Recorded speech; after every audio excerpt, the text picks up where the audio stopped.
आज हम पढ़ने जा रहे हैं 12th फिजिक्स का एक टॉपिक विद्युत आवेश। विद्युत आवेश, विद्युत आवेश क्या होता है, इसको पढ़ने से पहले अपने को पता होना चाहिए कि विद्युत आवेश होता क्या है। विद्युत आवेश दोस्तों, विद्युत आवेश का एक अपने जिंदगी में एक बहुत अच्छा एग्जांपल है। वो ये है कि सर्दी के दिन आने वाले हैं और सर्दी के दिनों में जब अपने को ठंड लगती है, कड़ाके की ठंड लगती है, तो अपन क्या करते हैं, हाथ को आपस में रगड़ते हैं। हाथ को आपस में रगड़ने से क्या होता है, हाथ गर्म हो जाते हैं और अपने को ठंड का एहसास कम होने लगता है। ठीक ऐसे ही दूसरा एग्जाम्पल अपनी लाइफ में ये होता है कि कागज के छोटे छोटे टुकड़े करके, ये अपन चाहे तो आप क्लास में कर भी सकते हैं।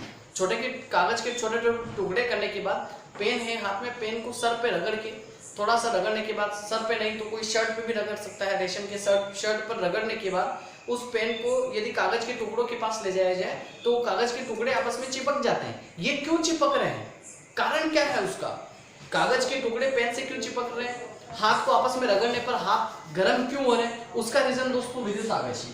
यही विद्युत आवेश आखिर अर्थात विद्युत आवेश क्या है, यह पदार्थ का ऐसा गुण है जिसके कारण उसमें आकर्षण या प्रतिकर्षण का गुण आ जाए। इसको दूसरी तरीके से ऐसे कहा जा सकता है कि विद्युत आवेश पदार्थ का ऐसा गुण है जिसके कारण उसमें विद्युतीय या चुंबकीय गुण आ जाए। एक और बात इसमें ध्यान देने योग्य यह है कि जैसे पदार्थ का, हर एक पदार्थ का गुण होता है कि उसका द्रव्यमान होता ही होता है, मूल गुण है, वैसे ही हर एक पदार्थ में दोस्तों विद्युत आवेश होता ही होता है। यह भी पदार्थ का मूल गुण है। पदार्थ आज भी भौतिक विज्ञान के अंदर यह एक बहुत बड़ा क्वेश्चन है कि विद्युत आवेश क्या है। इसको विद्युत आवेश क्या है की बजाय विद्युत आवेश क्या करता है, इससे जाना जाता है। तो विद्युत आवेश क्या करता है अर्थात इसके गुण, विद्युत आवेश के पहला गुण सबसे इंपॉर्टेंट है गुण के आधार पर, तो यह एक अदिश राशि है, अर्थात इसको दिशा की जरूरत नहीं होती है।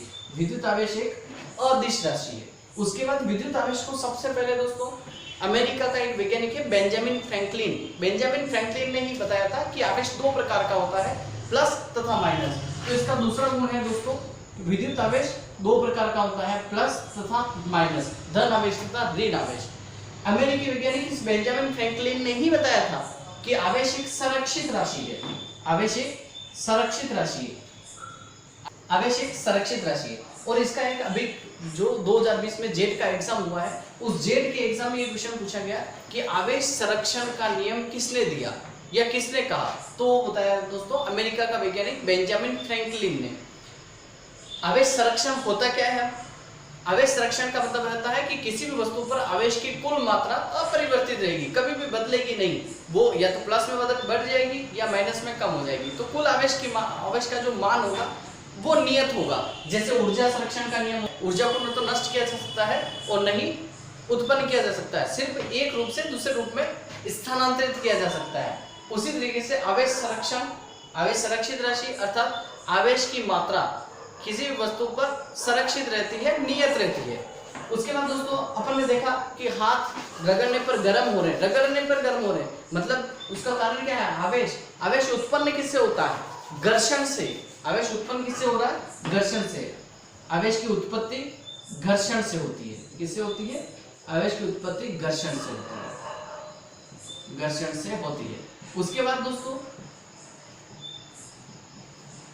इंपॉर्टेंट बात क्या है, आवेश संरक्षण हो गया। उसके बाद ये है कि आवेश किसी भी वस्तु पर हमेशा पूर्णांक में होगा, अपॉन में नहीं होगा, बटेवा में नहीं होगा, आधा अधूरा आवेश नहीं होगा किसी के ऊपर। ऐसा नहीं कह सकता कोई कि इसके ऊपर आधा आवेश है। हमेशा जब भी होगा या तो +1 आवेश होगा या -1 आवेश होगा, हमेशा पूर्णांक में होगा। इसको अपन कहते हैं आवेश क्वांटीकृत होता है।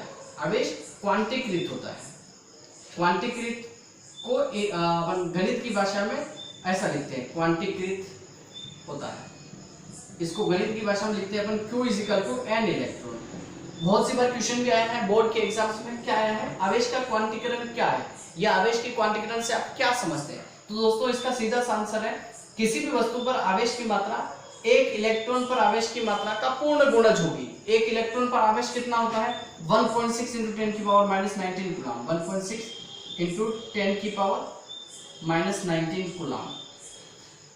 ये कूलम क्या है दोस्तों, कूलम एक दो आवेशों के बीच में जो बल लगता है, आकर्षण या प्रतिकर्षण, वो बल किसने ज्ञात किया था, वो बल ज्ञात किया था दोस्तों कूलम ने। आगे जाके अपन पढ़ेंगे भी कूलम का नियम या कूलम बल।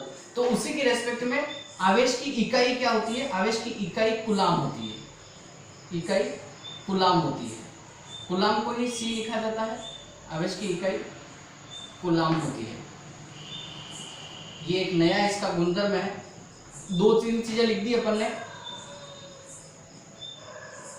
ये किसी भी आवेश पर, किसी भी वस्तु पर न्यूनतम आवेश, कम से कम आवेश होगा 1.6 × 10⁻⁻19 कूलम। ये बहुत सी बार जेईई में भी पूछा गया क्वेश्चन है और नीट में भी पूछा गया क्वेश्चन है। किसी भी वस्तु पर कम से कम कितना आवेश होगा, वो होगा 1.6 × 10⁻⁻19 कूलम। ये आवेश की न्यूनतम मात्रा है किसी भी वस्तु पर।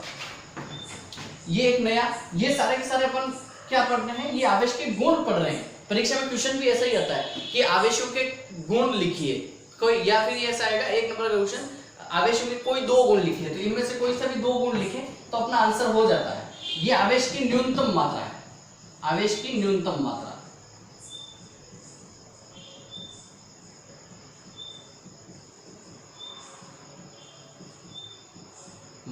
और यहाँ पे जो n दे रखा है दोस्तों, ये है पूर्णांक। पूर्णांक का मतलब होता है -2, -1, 0, 1, 2, 3, ऐसे अनंत, कहाँ कितना भी हो सकता है। क्वांटीकरण का मतलब किसी वस्तु पर आवेश की मात्रा जो होगी हमेशा क्या किस में होगी, पूर्णांक में होगी, अपोन में नहीं होगी। उसके बाद दोस्तों, जैसे दो चुंबकों के समान ध्रुवों में, 2 चुंबक है, समान ध्रुव मतलब उत्तरी ध्रुव, कोई ये एक चुंबक है, ये चुंबक है, और यहाँ पे किसी दूसरी चुंबक को रखा जाए NS, तो इन दोनों ध्रुवों के अंदर आपस में प्रतिकर्षण होता है। ये दूर दूर जाने की कोशिश करते हैं। नॉर्मल अपन अपने दैनिक जीवन में भी इसके बहुत सारे एग्जाम देखे हुए हैं। तो यहाँ पे सेम इसी प्रकार यहाँ पे भी होता है। 2 समान आवेश प्रतिकर्षित होते हैं, समान आवेश प्रतिकर्षित होते हैं,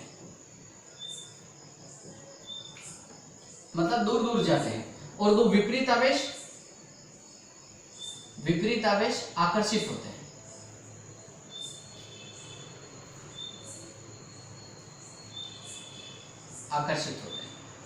इसके ऊपर बहुत सारे क्वेश्चन भी बन सकते हैं। किसके ऊपर? इसके ऊपर, आवेश के क्वांटीकरण के ऊपर। एक तो आवेश का क्वांटीकरण होता क्या है, इसके ऊपर क्वेश्चन बन सकता है, और उसके ऊपर बहुत सारे न्यूमेरिकल भी बन सकते हैं। जैसे ये कहा जाए कि भाई हाइड्रोजन परमाणु के ऊपर कितना आवेश होगा, हाइड्रोजन परमाणु के ऊपर कितना आवेश होगा, एक न्यूमेरिकल। तो इसमें इलेक्ट्रॉनों की संख्या अपने को पता हो, इलेक्ट्रॉन 1 होता है, तो एक इलेक्ट्रॉन, इसके ऊपर आवेश कितना, 1.6 × 10⁻⁻19 कूलम, यही इसके ऊपर आवेश होगा। ऐसे अपन किसी के भी और बहुत से तरीके के न्यूमेरिकल कर सकते हैं, बहुत आसान है। परीक्षा में क्वेश्चन भी ऐसा आएगा। और 2 आवेशों के बीच में जो बल लगता है, अपन ने कहा कूलम बल लगता है, जो आकर्षण प्रतिकर्षण प्रकार का हो सकता है, वह बल कितना लगता है, क्या है, ये अगले वीडियो में बात करते हैं। Thank you.